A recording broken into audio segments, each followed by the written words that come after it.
हो गया भजन। आदत बुरी सुधार लो, आदत बुरी सुधार लो, बस हो गया भजन, बस हो गया भजन। मन की तरंग मार लो, मन की तरंग मार लो, बस हो गया भजन, बस हो गया भजन। ध्यान देना, कहाँ से आए हो? आत्मा को ज्योतिष स्वरूप कहा गया है। और जब आत्मा से निकल जाती है तो कुछ लोग पहले देखा करते थे, कहते थे वो देखो आकाश में ज्योति जा रही है, तो पूर्वज लोग मना करते थे, कहते उससे रोको नहीं, उसको टोको नहीं, जाने दो, वो ज्योति ऊपर को जाती है। और हम जल जो है सदैव नीचे की ओर बहता है, तो जो जहां से आया है वो वही जाता है। मिट्टी का ढेला जमीन से उठा करके ऊपर की ओर फेंको तो तुम्हारी ताकत से जितनी दूर जा सकेगा जाएगा, लेकिन लौट के फिर नीचे आ जाएगा।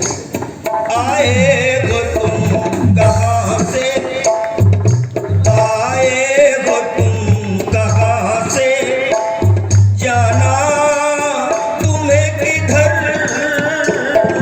आए हो तुम कहां से, जाना तुम्हें किधर, आए हो तुम कहां से, जाना है अब किधर, जाना तुम्हें किधर, इतना ही तुम विचार लो, इतना ही तुम विचार लो, बस हो गया भजन, बस हो गया भजन।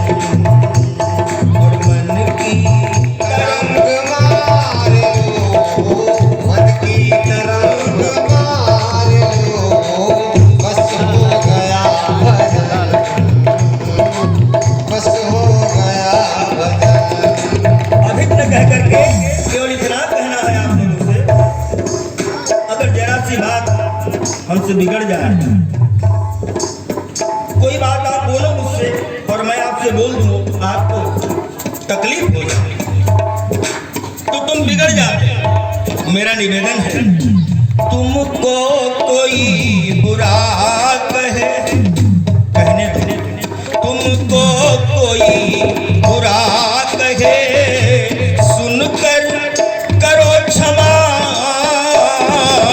तुमको कोई बुरा कहे, सुनकर करो क्षमा। बहुत कठिन बात है, कहना आसान है लेकिन मानना बहुत कठिन है। लेकिन जब मान जाओगे तो जो शीतलता आपको मिलेगी, जो आपके झगड़े कम हो जाएंगे, वो अनुभव आप ही करोगे।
अपने मन की तरंगों को अगर तुम मारो।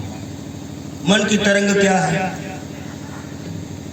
मेरा पड़ोसी मुझसे ज्यादा तरक्की कर गया, मेरी नहीं। जलन नहीं होनी चाहिए। अगर हम ये कहते हैं कि जाहि विधि राखे राम ताहि विधि रहिए, सीताराम सीताराम सीताराम कहिए, तो जाहि विधि राखे राम ताहि विधि रहिए, इसका मतलब क्या है? इसका मतलब इतना ही है कि जो भी कुछ रूखा सूखा मुझे परमात्मा ने दिया, जो भी परमात्मा ने हमें समाज में पद प्रतिष्ठा दी, जो भी समाज में हमें सम्मान मिला, हम दूसरों का सम्मान करते रहे। ये जीवन बार बार नहीं मिलेगा। बहुत गजब की लाइट है पे, और जब मैं बोलता हूँ तो पसीना चश्मे के शीशे पर आ जाता है, दिक्कत लगती है, लेकिन ठीक है। तो ये जो जीवन मिला, ये परमात्मा ने तुमको जीवन दिया, और भक्ति तुम्हारी श्रद्धा पर है। ये धर्म जो हो रहा है, ये श्रद्धा के बिना नहीं हो सकता। ये जितने भी यज्ञ, जितने भी भागवत कथाएं यत्र तत्र भारत में हो रही है, ये सब द्रव्य यज्ञ है। ज्ञान यज्ञ, गीता में 18वें अध्याय में ज्ञान यज्ञ का महत्व देते हैं। ज्ञान यज्ञ यही यज्ञ है जिसमें सत्संग होता हो, जिसमें हम अपने जीवन का मार्गदर्शन पाते हैं। ये जो तुम्हें जीवन मिला, ये तुमने परमात्मा से मांगा नहीं, चाहा नहीं। रामायण में लिखा है कि कबहु करि करुणा नर देहि, कबहु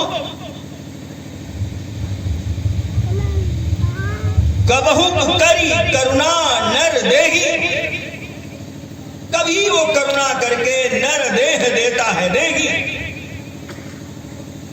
कहीं कहीं पर ये नर देही जो है, इसमें जो देही है वो आत्मा है, और देह जो है वो शरीर है। देह शरीर है और देही आत्मा है। कबहु करि करुणा नर देही, और है कितना दयालु, निस्वार्थी, निर्विकारी। कबहु करि करुणा नर देहि, देत ईश बिन हेतु सनेही। ईश्वर देता है बिन हेतु, कुछ तुमसे चाहता नहीं। ईश्वर को चाहो, भगवान को चाहो, लेकिन भगवान से न चाहो। ध्यान देना, कुछ क्षण और बैठो, इसके बाद कथा में बैठो। कथा में तुम बैठते हो या कथा तुम में बैठ जाए तो ज्यादा अच्छा है।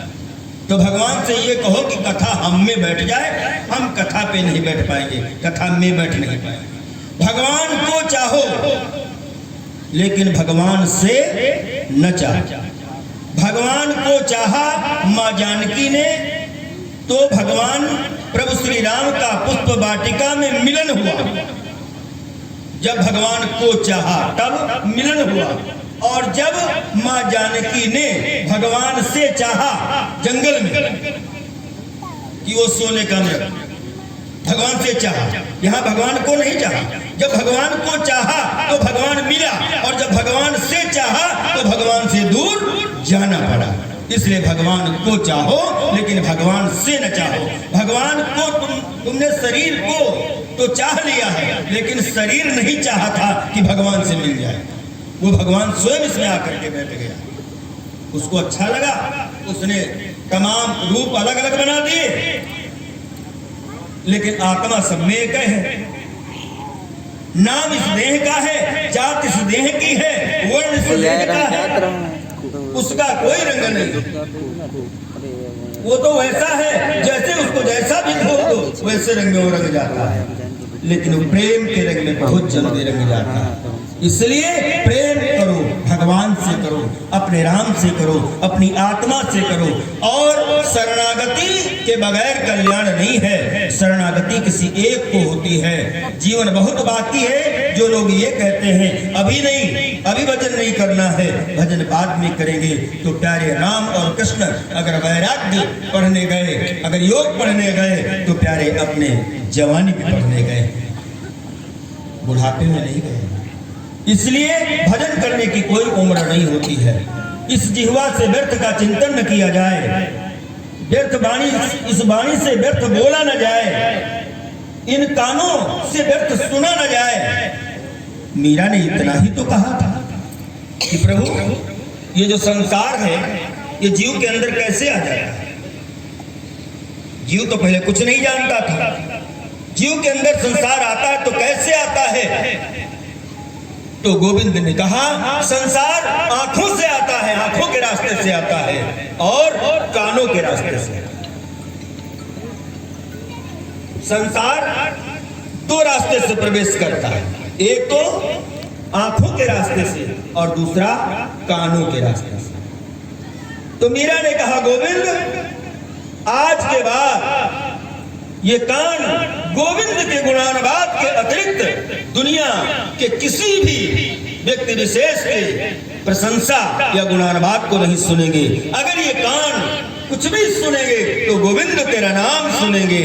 और एक शर्त मेरी और भी है, इन आंखों से अब दूसरा चित्र नहीं देखूंगी गोविंद, केवल तुम्हारा ही चित्र जीवन में देखूंगी।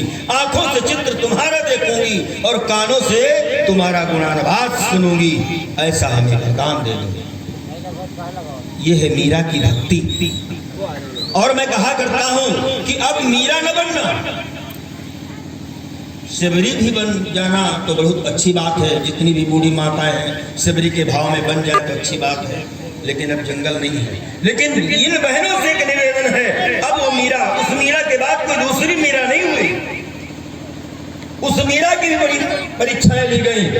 अब मीरा न बनना, ना ही मीरा लेना, ना ही मीरा बनना, लेकिन मीरा की भावना अपने अंदर जरूर बना लेना। मीरा बन के टहलना जरूरी नहीं है, मीरा के भाव को बना करके जीवन जीना जरूरी है। ऐसा जीवन जियो जिससे आपका कल्याण हो। एक भजन है, थोड़ा सा सुन लो, उसके बाद फिर आप कथा सुनिएगा।